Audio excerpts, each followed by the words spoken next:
going through the projector versus the surround. Oh, it does. Yeah, it's not even registering your headphone. And with the drivers. What are you going to do? It doesn't. Really? Yeah, without that, there's nothing I can do. But I mean, at the office, I put it on my regular headphones. yeah. Is it translating? Well, it's definitely sending it down to HDMI. In fact, it's giving you two options to do that, but there's nothing to send it down the headphone jack, which is weird in general. I mean, you'll get volume out of it. It's just not going to be the real audio. Yeah. I wouldn't even fix it.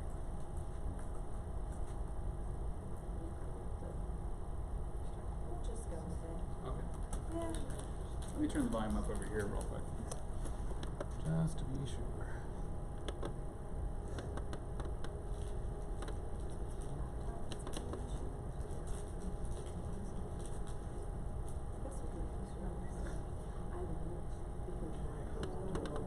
So that's the new link, guys. We'll get started in just a minute to get you guys all a chance to get logged in. And let's try this. Mine.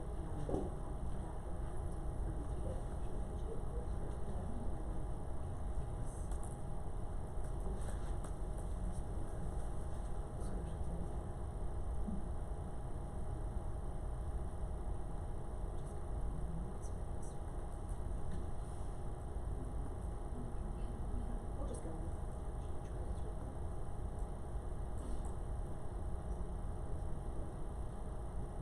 Is this new URL working for you guys? Yeah. Okay, perfect. Don't worry about it. We'll just have to be really quiet to hear it coming out of the network because we can't fix that. It's terrible. No, I think it'll be fine. Okay. Do you want to bring back the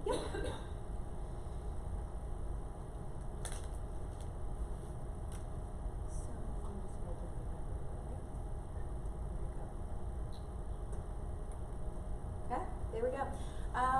Hopefully I'm not locked to this because we're live streaming, but good morning everyone. Thank you for coming, especially for being here on a Wednesday morning. My name is Jen Hiles and I'm an instructional designer for Commonwealth Charter Academy. And my partner in crime today is Becky. Hi, my name's Becky. I'm a tech integration specialist, and we are bringing to you a session today on OER. Lots of times we're always making sure our students are being held accountable for making sure they're citing their sources and things like that, and making sure they're finding appropriate resources. So that's what we want to bring to attention, great easy ways for teachers to find and use open ed resources. So how many of you are familiar with open ed resources?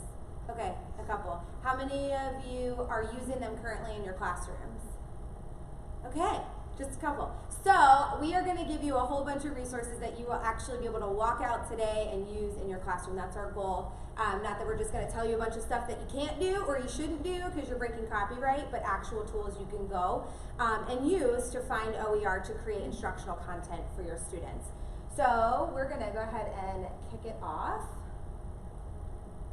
with, hopefully everybody will be able to hear it, this video.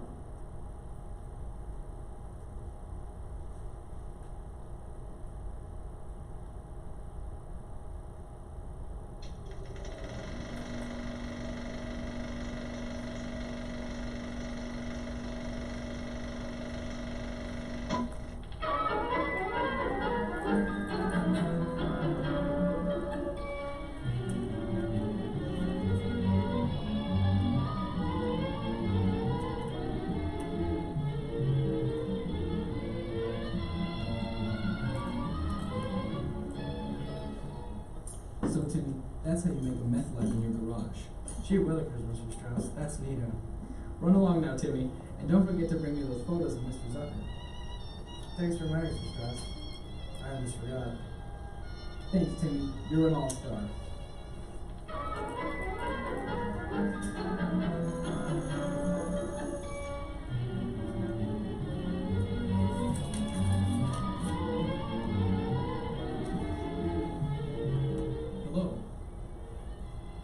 See you come in.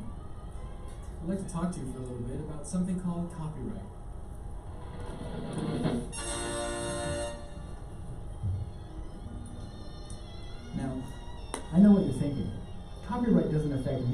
Strauss. Well, you couldn't be more completely wrong. And please, call me Jeff. The issues of copyright affect many aspects of education. Well, hey there, Johnny.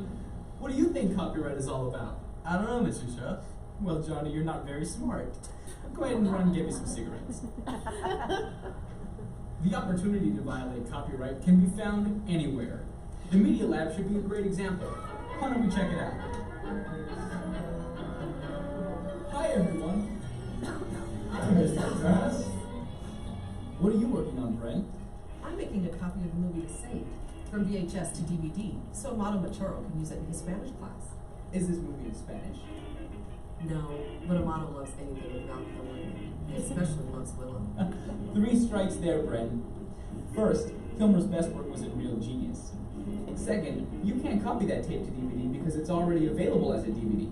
What we in the know call a digital format. But that's only 2 strikes. Let's not interrupt. The other problem is that a teacher can't use a video in their class if it's not part of their specific curriculum. Amado will have to satisfy his Val Kilmer fetish on his own time. But what could Amado show in his class? During my years in Nicaragua, I legally purchased a 2nd season DVD of the Spanish Brady Bunch, or as it's known in Latin America, El Grupo de una Familia conocido como los Bradys. These should do the trick.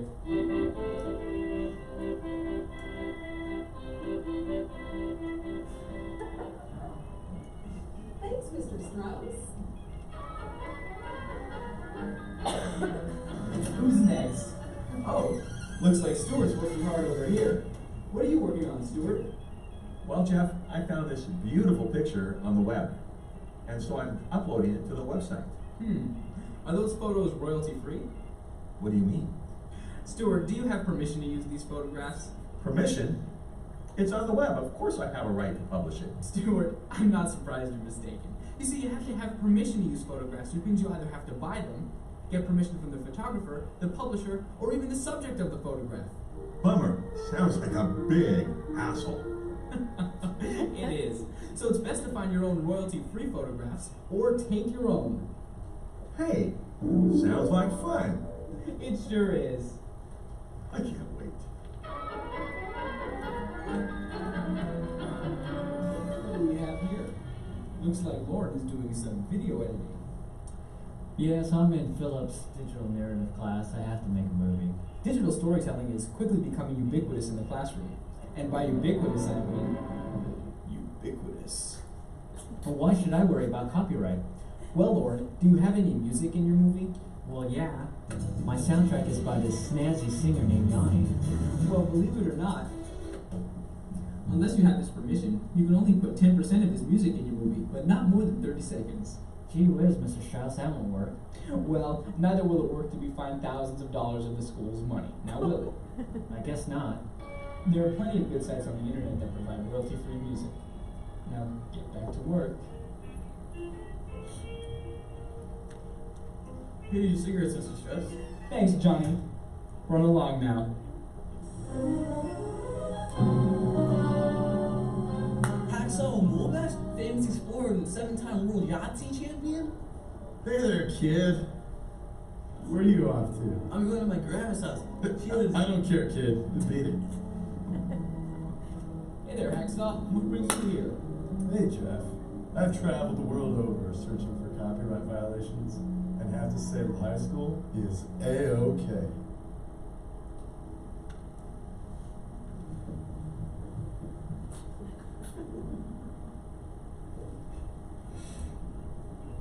I hope you learned a little bit about copyright today. Copyright violations can be avoided with a little bit of common sense, some creativity, and a little bit of hard work. Join us next time when we examine proper hand washing techniques, the modern educator. Alright, so a little bit of humor just to get us started.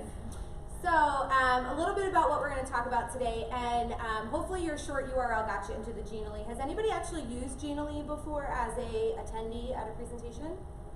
No? Okay, I'm going to pause and let Becky explain the interactive hotspots that you guys are going to see on your device throughout the presentation. Thanks.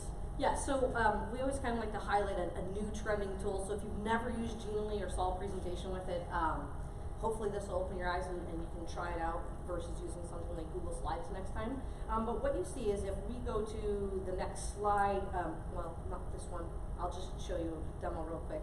What's going to happen is when you get to slides where we're asking for a link out, you'll see in that top right-hand corner, because maybe it's not evident on whatever slide we're on, where you should click. So if you always press that, it'll show you what the hotspots are, or things that will link out during our presentation. So just keep in mind in that top right-hand corner to take a look for that interactivity button to help guide you where you should be clicking. So with that being said, I'm going to turn it back over to Jen, kind of talking to you about what OER is, because we're saying that, and it's an acronym. So we also want to talk about the importance. Jen?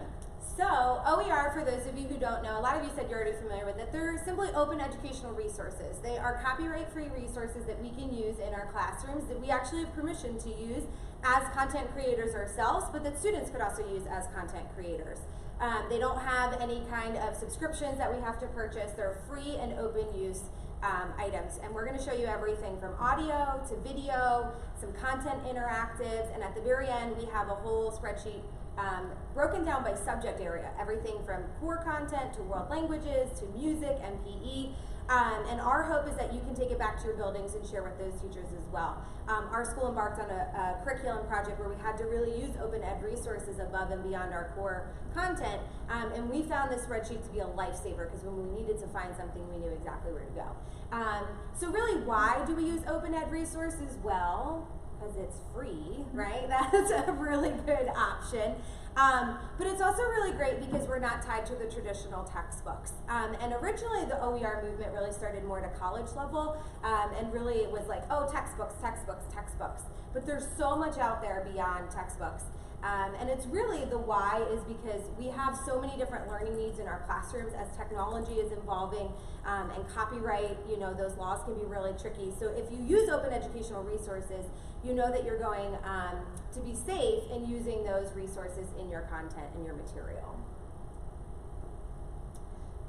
So again, that's a little bit about what it is. And as more support is available, more and more schools are moving over to OER.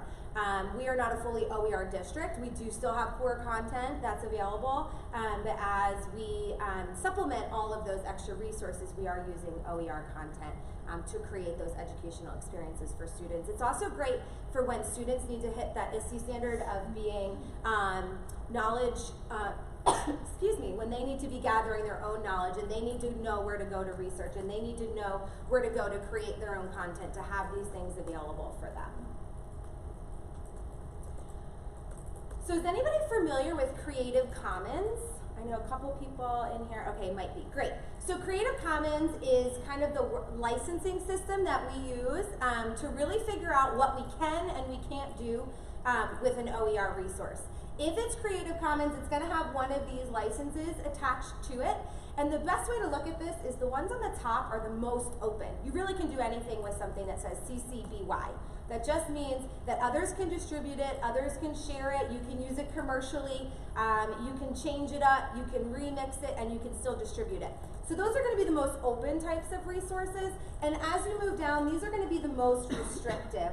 Oftentimes, like sometimes I'll be on Teachers Pay Teachers and I'll find something that a teacher has actually put up there for free, but she does have the one on the bottom. So she's offering it for free as long as I'm not using it commercially and I'm still gonna share it alike and I'm not making a derivative of it.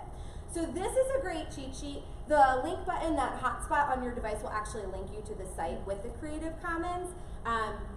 But typically, if you see this on the bottom of a webpage, I was really excited. I was in a session on Monday and they shared a resource and I was like, oh my gosh, the whole website is CC BY NC.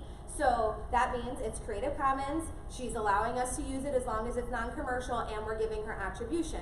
So everything available on her website, from the math tasks that she had to the process videos, everything was available for me to use with my learners. So if you see any one of these images on a website or a printed resource, even sometimes digital interactives will have these tags, and that's going to be your sign that it is totally free for you to use and falls within those licenses.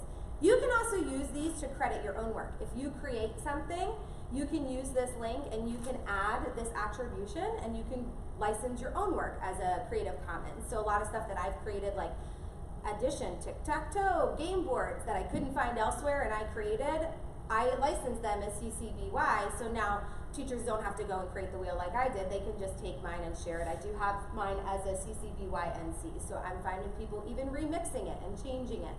So those licenses are going to be your best clue that you are looking at an open educational resource, because the other way is you have to go in and read the terms of use. But if you see any of these, you know that you're normally in the clear. So how do we find OER? We know that we need to use it in our classrooms to make sure that we are within those copyright regulations. So openforus.org is a great starting place for finding different types of OER.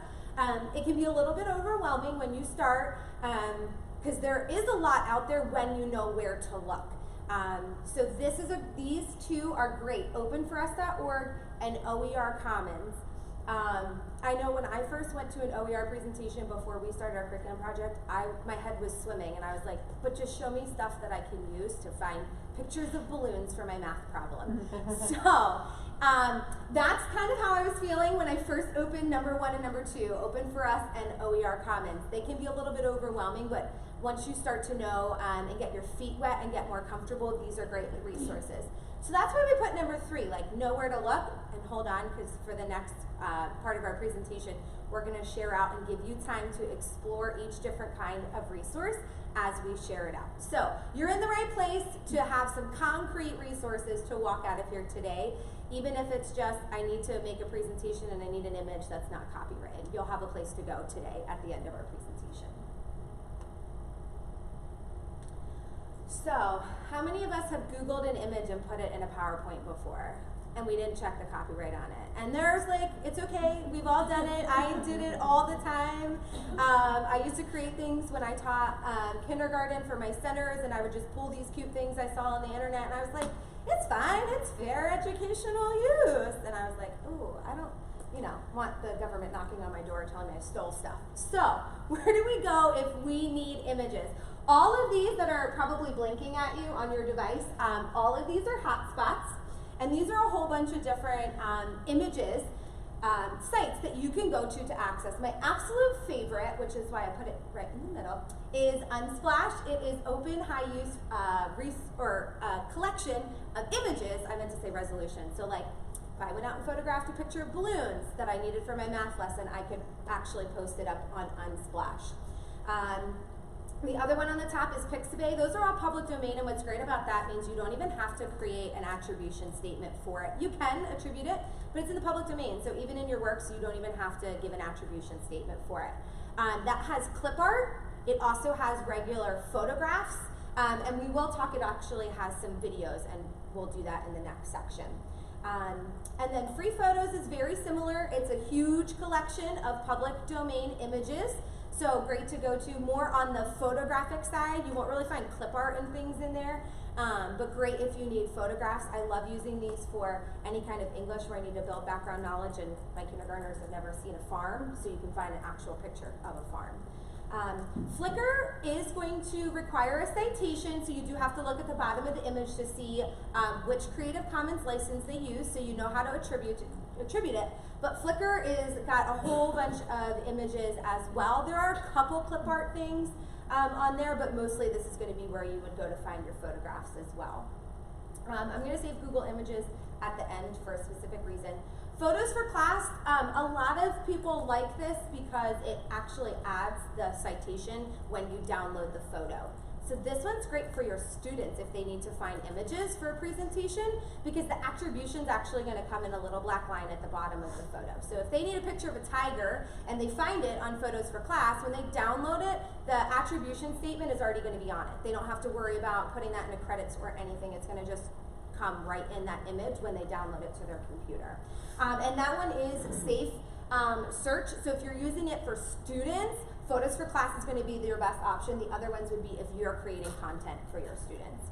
And then Google Images is not out of the question. You just actually need to use the Creative Commons search when you search for Google. So it looks like our hot link for that disappeared, but we can show you that in the Your Turn, and in that, you are just going to use your hot links. Oh, it is hot linked, perfect.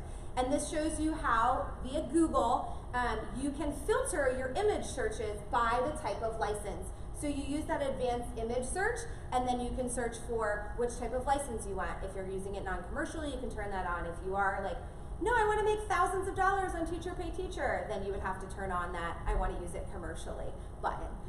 So we are actually going to give you the next 4 minutes just to explore these images, so you can search for something either you might need to use or your students might want to use. So for the next 4 minutes, you can go ahead and just touch the hotspots, check out these image sites, and see which one is your preference or what you think might work best for your students.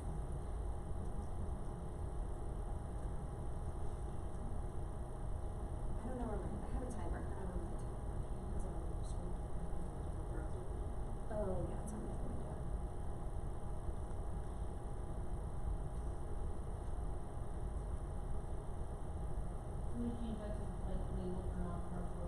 Yep. Yep, if you're checking out the Google images, yeah. And then raise your hand if you have any questions. We'll come float around. Pixabay is my favorite. Pixabay and Unsplash are probably my 2 most popular. Agreed. My favorite is Pixabay.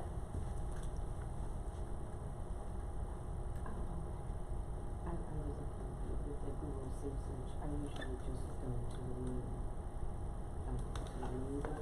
And sometimes what I do when I go to the Google main page, after you search and you go to the images at the top, you can press settings and then the drop down usage rights. Yeah. Yes. Tools. Yeah. And that's what I'm going to show when I Google Video.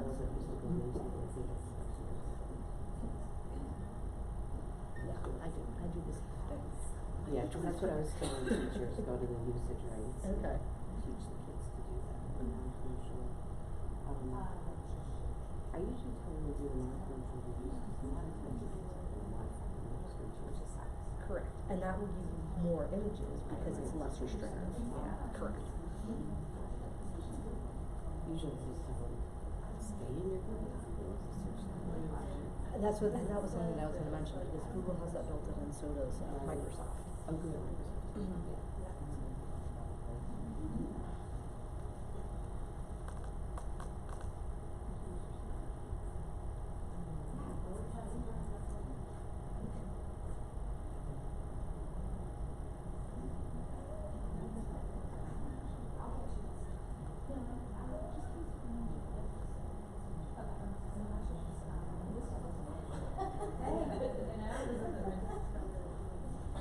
Are we finding anything good?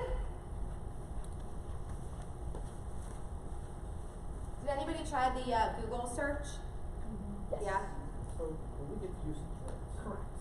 I love this Unsplash. Mhm. I'm always looking for pictures. Well, I used to teach science. Yeah. I always wanted pictures of environments and Mhm. habitats. It was gorgeous. Yeah, yeah, and I love Unsplash because it's actual photography, like photographers Yeah, I always who like have to use put their that. stuff up for free. Mhm. Yeah, yep.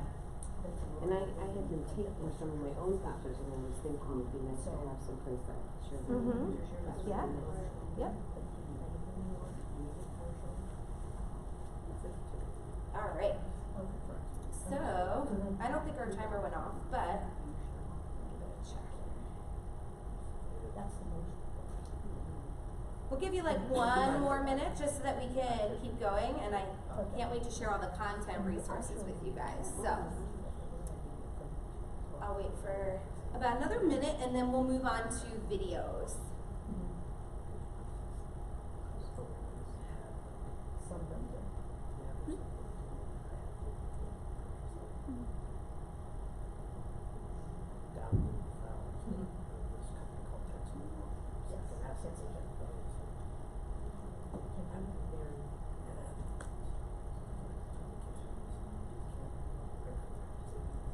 And we will make sure that our presentation is in, I don't think we put our short link in the P&C handouts section, But we'll make sure that you have it so you can get all of these, and we will share out our spreadsheet with you at the end as well.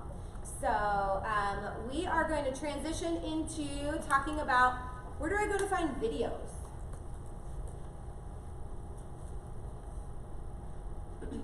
All right, so as you can see, we have a couple repeat, well, actually here we only have one repeat, Pixabay. Videos is gonna be the same thing as, if you would Google search for videos, you can easily change the usage rates when you're looking in your tools to search. So we didn't have that listed because you've just done that with images, but Pixabay, again, very similar for finding stock videos. Although I primarily go there for images, I will also use it for videos. How many people go on YouTube and you'll save the video or you're checking it out? Not everything on YouTube is free and open, so you always have to check that. So here is oops, I messed that link up too. What you want to do is you can change. Oh, that's right. That's I put the directions there.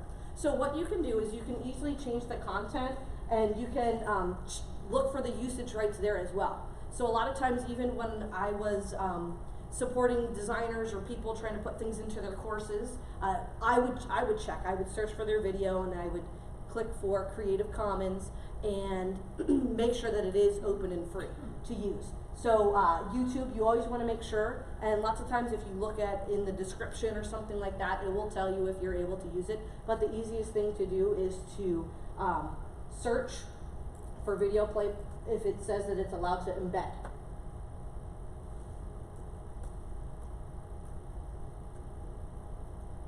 Another personal favorite is PBS Learning. They have everything in there. Okay, so a lot of times this is where I'll go and I'll find, because a lot of times I don't like huge, long videos for my students to watch, or if you would be putting that in your course. So with PBS, a lot of times there's nice short little clips, and everything's open, and you are able to find it. It's easy to filter by grade, subject, etc. So that's what I really love about PBS, and it's not limited to just videos. There's interactives, there's all types of things in it. So next time, instead of Google searching, trying to find a video, or always going to YouTube, you can try out PBS Learning. And Vimeo works the same, very similar to YouTube, where you are able to filter by CC, licensing. So what you do in Vimeo is you would go to more filters, and again, it's very easy to do, and that's all you do. How many people use Google Slides, or they use Microsoft PowerPoint? Okay, did you know there's a searching feature within there for images and videos, etc.? Did you know that it will automatically put the citation in there? You can also check that box for Creative Commons. Okay, and then when I pull an image, if I find an image or I find a video within PowerPoint, anyways, PowerPoint will automatically put that citation in there, on there. Oh, and it'll also give alt text, so for if you need any kind of accessibility, it'll pull that too. So I really love that about searching within things. Same thing as if you use Adobe Spark, they use Unsplash, correct? That's embedded with it. Yes, and Flickr. And Flickr. So that's what I love about using products like that too. Always remember that you can pretty much filter your results within those two products as well. The last one is Internet Archive. Super easy. Everything's on the public domain, so that means it's free and open to use as well. So what we want you to do, again, take a moment, search. What I find is I always find like my niches. Like with images, I tend to always go to Pixabay real quick.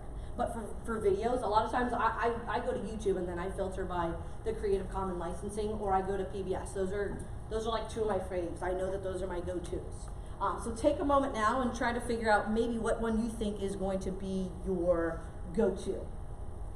And I'll just give you one more note about YouTube. What's really interesting about their permissions is when a user uploads content, they are agreeing to this permission statement, right? And this reads almost identical to the Creative Commons permission statement. But the key is you have to make sure that the person that published it is already the copyright owner. So Mrs. Smith can't put up Harry Kindergarten's video, and then that means I'm free to share and watch it and stream it with my class. If Harry Kindergarten put up his Harry Kindergarten video, he's agreed to these permissions. as a uploader on YouTube? So that's the question we often get with YouTube. But it's not Creative Commons, can I still use it? You just have to make sure that they are the copyright owner of that content, which is why you often don't find Disney putting like full-length feature films up there, but you can find them on YouTube. It's because somebody else put it up there. So when you're looking in YouTube, just make sure that the person who posted the video is the copyright owner of said video.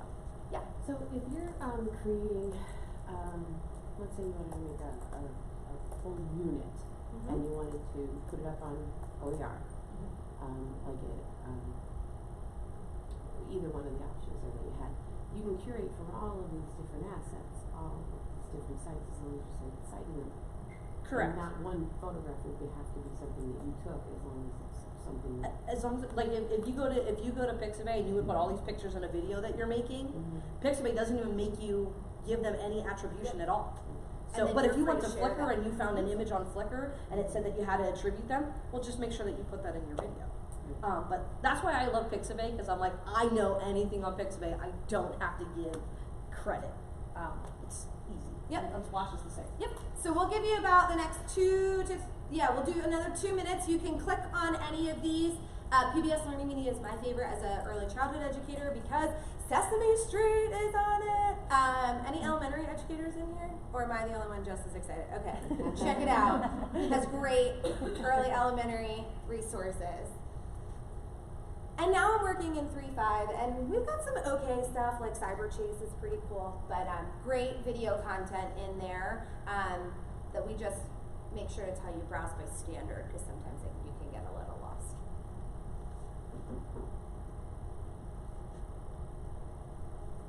And if anybody's at the high school level and you have a film class, pass this Internet Archive along to that teacher, because they can find a whole bunch of public domain old films that they are free to use. This Internet one on the Archive bottom, right? at the Internet bottom. Archive.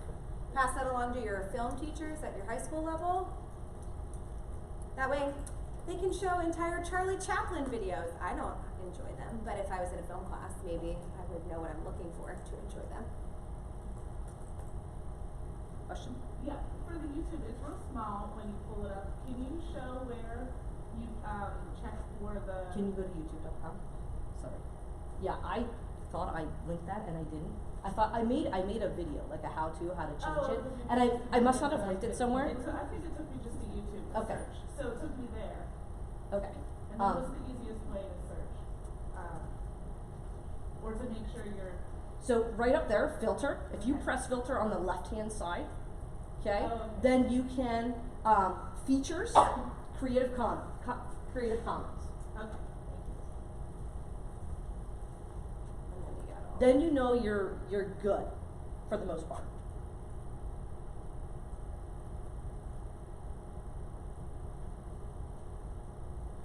And what I've found, just talking a little bit while you guys are searching, what I've found is even if something's not, but you really like it, when you contact the owner, the author, and you ask them like what you're doing and you're going to be using in your classroom or something like that, they're very open. And I don't think I've ever been told, no, you can't use it. Like, they feel honored because you reached out to them and you want to use their stuff.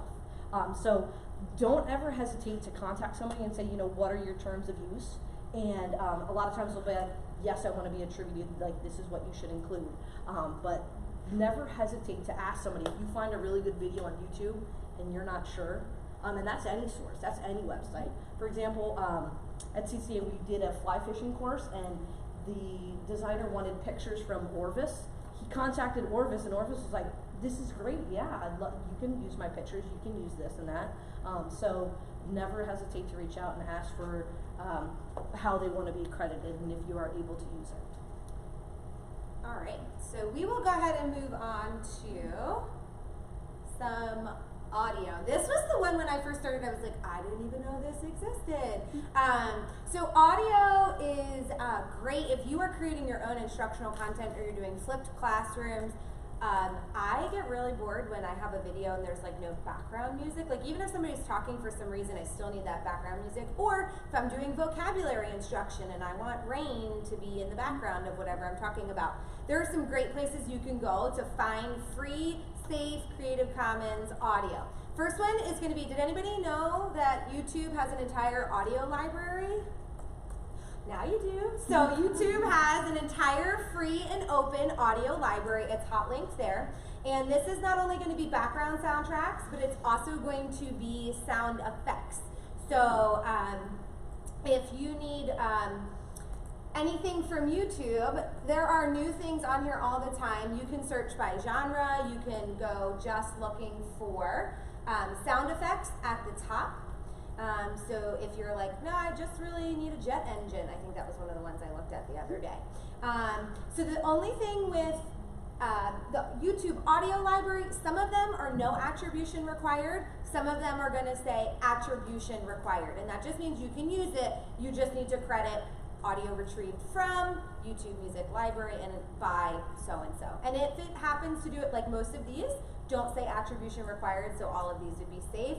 If they do require an attribution, it would say so in the, here, let me see if I can filter it just so you can see what it looks like. So if you want to go the easy route, which is what I always do, attribution not required. But if they do require an attribution, it will say that an attribution is required here. Are you going to go over a little bit about where, for the presentation, we should cite that, like doing it on the image, under the image, versus an attribution page? We do it on a credits slide. Okay. Yep. So you have to put it somewhere. You can, as long as, some people will, it's really up to your personal preference visually what you like in the presentation. Some of them look okay right underneath in smaller print. Oftentimes a credit or a sources, especially like on a website-ish, or if you're doing flipped like in Canvas, if you have a sources section, that's where you can list all of your sources. And even when we've done printed materials, like even if I have a booklet going out, the last page of the booklet says sources, and that's where all my attributions lie. Tag to page number, sure. So the second audio is the free music archive, and that is again all royalty-free music, and it's a wide range, and you can find anything from classical to jazz to electronica. So there's a ton of different kinds of resources in there. It's both Creative Commons and public domain, but you can find a whole bunch of stuff. The easiest place is normally to go to what kind of genre, based on what kind of feel of the content you're creating, and then it'll normally tell you when you're on the song if it's Creative Commons or if it would be public domain. So I'll go ahead and give you about 2 minutes to check either one of those out before we move on to our next resource. Just make sure your speakers aren't all the way up so you don't blast us out of the water. I just want to test to make sure everyone's awake. I know. Struggling here. Well, my Last day audio of the clearly conference wasn't working, so maybe theirs is going to work better. In the video that you showed that you guys created, somebody made a comment about, using so-and-so, you can only use 10% or 30 seconds. What if I want to use something that's out now that I want to use just a piece of that audio, that song? You have to figure out what 10% of that song would be, or up to 30 seconds. Like that is what's in the Copyright Act, or you have to contact that artist.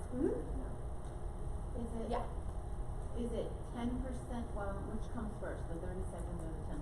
So it's a max of 30. Okay. So, because you might have a 3-hour long classical piece, but you still would only be able to use up to 30 seconds. So if the song is only 2 minutes, you can use 30 seconds. Yeah. And you can chunk it, right? That it could be 30 seconds, and then if you would go back to it. Like that I don't know. That I don't know. 30%. I would have to defer to somebody more knowledgeable in that case. I don't know about the chunking. Okay. Yeah. In that video as well, they mentioned fair educational use. Is that like a term or definition? That is the official, like when you look at the copyright legislation, that is the official term for fair and educational use. But that's when he goes through like, oh, but you can only use it 30 seconds. Yeah. Sure. These are great questions, so if anybody has any other questions, feel free to ask. A couple more things to share out with you, and then we'll give you our giant spreadsheet. But we'll give you another like 30 seconds to check these out, just so you kind of know what they look like. Are we free to share the presentation and other resources that you do? Yeah, this has a Creative Commons license on it, so there's nothing worse than sharing on Creative Commons and be like, no, you can't share this. I'm going to copyright it. So, no, because I mean, this really struck a chord for me once that district in Texas got sued like $9 million. I was like, oh. We should have looked that article. Yeah, I know there was a copyright presentation on Monday. They shared that out, and it simply resulted from a teacher sharing a study guide, and then it got shared around the whole district, and then it came back, and so I was like, yep, I will never make that kind of money, so I need to make sure I'm using free stuff. Yeah, that's So- my friend who's a tech director at the school, and he spends more time cleaning up the mess from teachers not listening to copyrights, they're photocopying books, sending Yep, them so to feel free to share this out, Yeah. yep. And we're gonna share where you can actually get content like lesson plans and interactive, so that's what we're actually leading up to. So that is a great segue for Becky. Thanks, Jen. So, we all know we like to put in interactives, especially if you want to put them in your learning management system. You're really trying to bring your classroom up to the digital age here. These are two of my favorites. They tend to be mainly math and science interactives. When you try to find other subjects, a lot of times it's very specific to that subject. But overall, these have nice libraries, and again, they tend to be math and science related. But when you go to CK12, what's really cool is this is all completely Creative Commons. What? I'm not signing in. Okay. And what you can do is in the Explore here, you'll find a bunch of different things. But what I like is that there's things in there for every subject. So even your electives like health class, music, art, etc. That's what I really love about this. And even if you find images on here, you can find images, you can find, like I said, these simulations, study guides, anything like that. So I like these as like one-stop shops. Or if you're looking to completely get rid of a textbook or something like that, this is a great place for that. Again, most of the simulations, as you can see, they are science and math based, but there are other different types of interactives that you can find when you search for something. The other thing is PhET.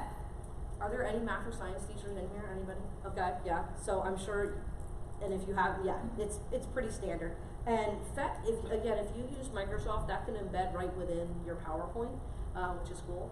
And these are lots of different kinds of simulations and fun things, and very easy, very accessible, and great for kids to play around with. And again, completely open for you guys to use. And any questions on those? This one is like specifically math and science for PhET, but CK12 has a little bit more. So take probably 2 minutes or so to explore this, and then we'll move on.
Anybody try PhET simulation?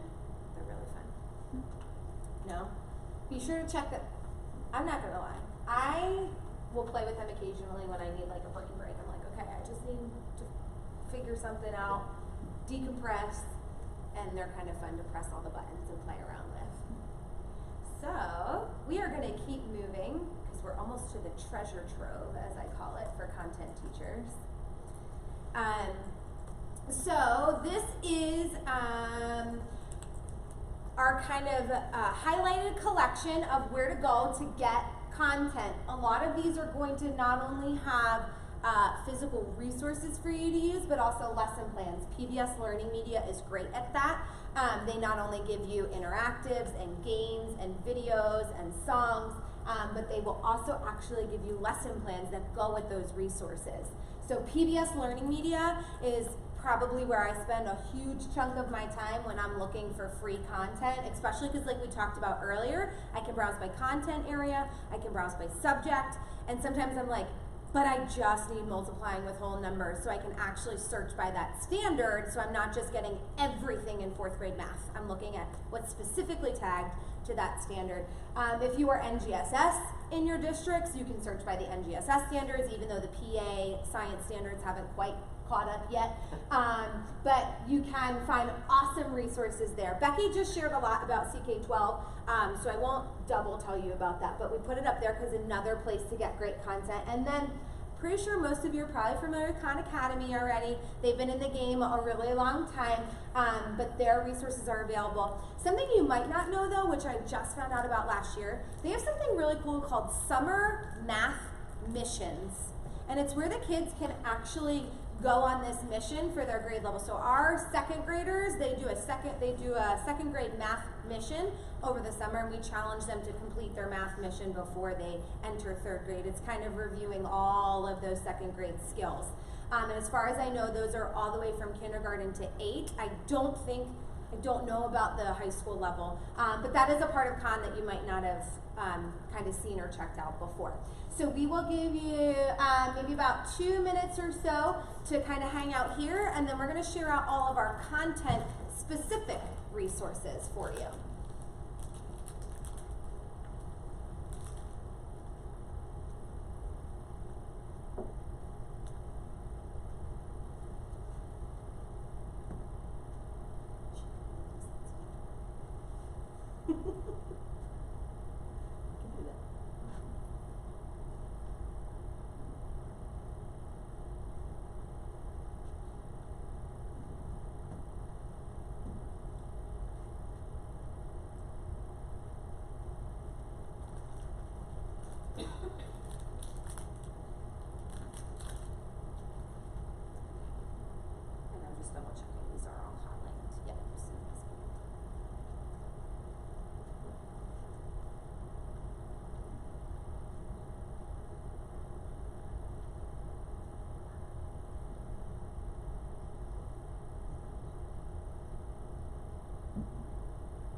Just bringing us back, because you are probably wondering, well, how can this be in my class? How do you find resources?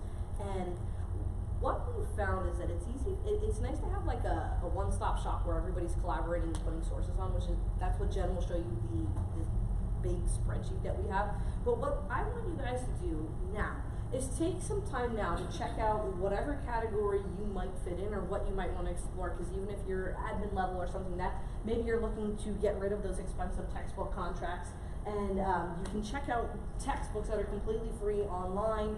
But take a moment to check out what your subject is. I'm going to click on history just because that's my background. You know, I'm a social studies teacher. But what it is it's about searching and finding these resources, but then sharing out that knowledge. That's why that was the goal of our presentation today. It's like, we have all this, and like, we've organized it very well as a school, and it's important for other people to know that OER is out there, and it's just a matter of kind of putting up with this all-encompassing, easy-to-reach thing. So take a moment, check out yours. One of my favorites for this one, just because with social studies, when I was looking to help like map out how we were going to lay out our course, ushistory.org, it's an online textbook, so it had everything laid out to go from there. But then say maybe you want to put in some pictures. You know, for social studies that primary sources, etc., are important. Library of Congress, that's on the public domain, so I added that one on there. So that's completely open for you guys to use. Same thing with Smithsonian Learning.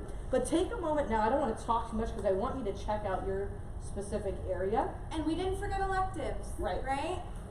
So, and what I did, because they're even on there. The category for our session, I think, was for middle school, high school level. So I didn't put on here specifically a lot of elementary level, but Jen will share that with you when you get the spreadsheet. But just know there are still a lot of K-12, etc. sources. But these might be higher level ones, a lot of the ones I put on here. If you are elementary, I know a couple of you raised your hand, a great one to check out is this Math Learning Center.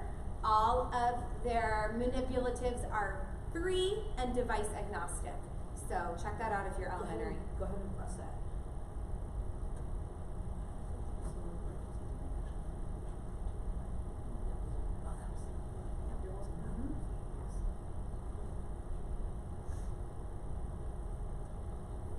So you can kind of explore your content area, or if you support multiple content areas, check out a couple that you might want to share back out.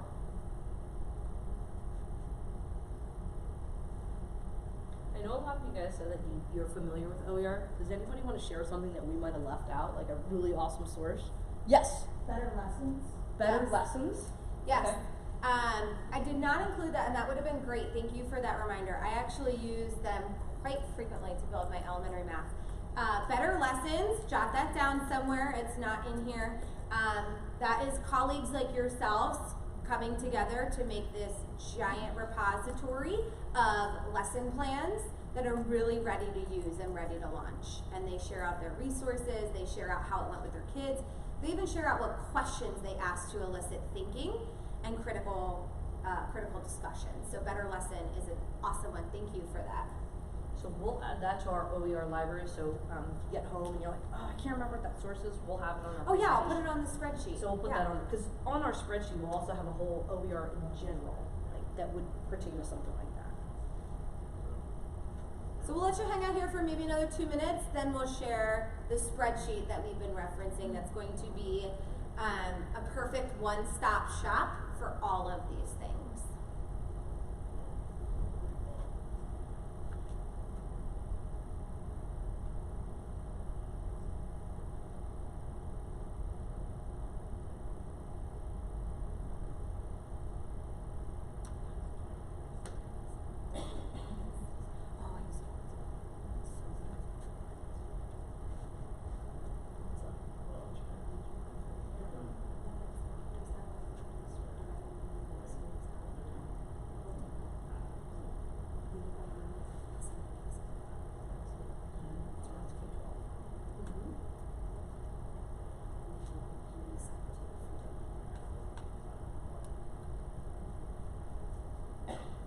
Bring it back in about 30 seconds.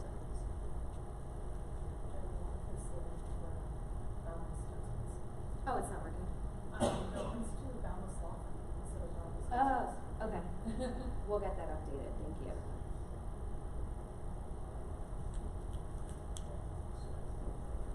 Yeah, that one and Better Lesson. So we have a giant treasure trove of OER resources all in one spot, and this is my favorite part. Most of them are the attributions already written for you, so you don't even have to figure out what attribution statement goes with it. We've already given the attribution statement. If you see parentheses, sometimes that means, for example, if you're pulling something from FunBrain right here where it says resource, you would replace this with whatever resource you pulled from funbrain.com. And then you would use the rest of the attribution statement. But the OER General tab is going to be your non-subject specific resources. Everything from, of course, PBS Learning Media is on here. TED Talks are on here because TED is another great place to get video content. Here's your YouTube attribution, Watch, Know, Learn. So a lot of great general resources on here. This is where we'll put Better Lesson. So we'll go ahead and throw that in here. I think of these like instead of going to Google next time, going to one of these and searching. Yep. And then your image resources are in the image tab, obviously. And then this is what I love because oftentimes these are people in our buildings who feel the most left out is our specials and electives. So there's even things from Chrome Music Lab, so your music, please share this with your music teachers. As a full-grown adult, I could spend an hour on this every day, and it is so fun for kids and teaching music. So everything from specials to our core content areas are across here. So we wanted to give you the next 3 minutes just to click on anything in here that piques your interest, just so you can kind of see what's there. For science, we've got, again, PhET, but the Smithsonian Library, so some really cool stuff is kind of living in here. Some of the more elementary math resources, you'll find them in here as well. So, and this is free for you to use and share. RCC license is at the top of the first page, which is just as long as you are leaving that on there, you're welcome to distribute this out.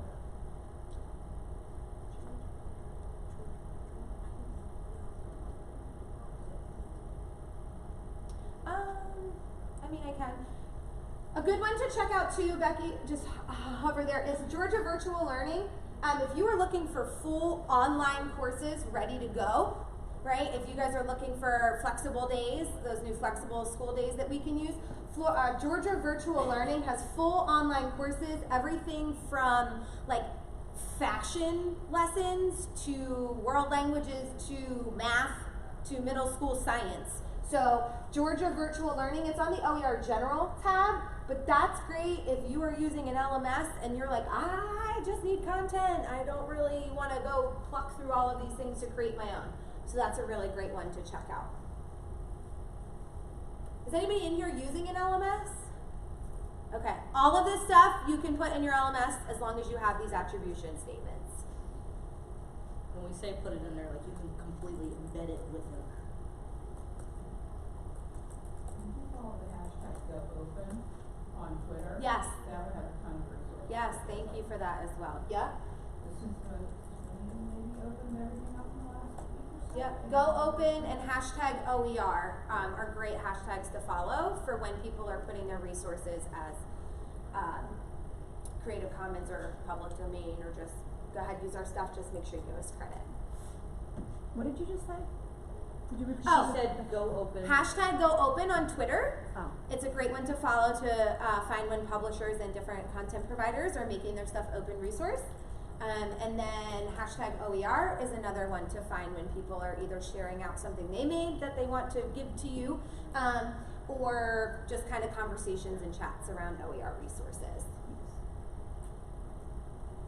And I feel like that's what the OER community is about, sharing these things and putting it out there and putting together these repositories. Because even when you look at the OER tab, we might link to it. There might be another link to a presentation that will even have more resources for you.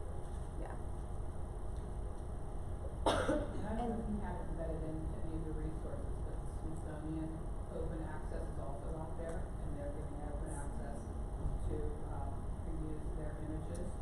Yeah, the Smithsonian Learning Library. So we have it docked on the science tab, but it's not just science content. So it very well could have been on the general tab. But yeah, I was on there and I was like, wait, all the zoos, all the museums have stuff available on that learning library now, which is great. These were all great questions, great feedback, so we really appreciate that. We're just about to wrap up here. So, do you want to take that? I can take it. So really, our goal, and we love this quote, I think that the current technology gives us the opportunity to make textbooks more engaging by providing interactive examples rather than static examples. So really with open educational resources, we get to move beyond that traditional printed textbook that comes and we can't update it and we're stuck with it. And it just really gives us the freedom as educators to do what works best for our kids. If what we need to create isn't already something that is in our hard drive, we now know where we can go to look for it. And there's tons of open ed resources. A lot of times when you get started, it's really overwhelming and hard to find. So our goal is that hopefully today you're walking out with some really concrete tools that you can use kind of as you embark on this creation with OER. And then remember, just the main line is give credit where credit is due. So if it's not public domain, if you're using that Creative Commons, just make sure you're using that attribution statement. So we will leave the last 2 minutes for any questions. Other than that, that's all we had to share with you guys today. So are there any questions that are still kind of lingering out there? Nobody, here's somebody in Chrome Music Lab. Is Yeah. there a link to view only access to the spreadsheet, or do we always need to come back into this presentation to see? We can get that for you. Put that on there. We will put it on we'll put the view only link on our Pete and C handout resources in the attendee center. Because this short URL is kind of wacky, but I'll put the view only link, and that way you can share it out with your buildings. And then if you create a copy, because you're wanting to add more stuff, just make sure you leave our attribution statement on it. Yeah. Thank you very much. You're welcome. Anything else? All right, thanks guys. We hope you actually have some stuff you can use.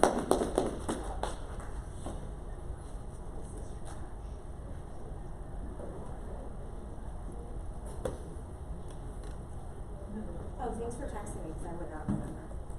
Yeah. Just curious. Sure. What are some other sites that would be useful for our industry? Would you want? 100%. Yeah. Okay, I've already started, because you know what? I figured that was a good Yeah. way, so I'll show it off. Yes, yeah. Yeah, Let's that would be amazing. Because I think with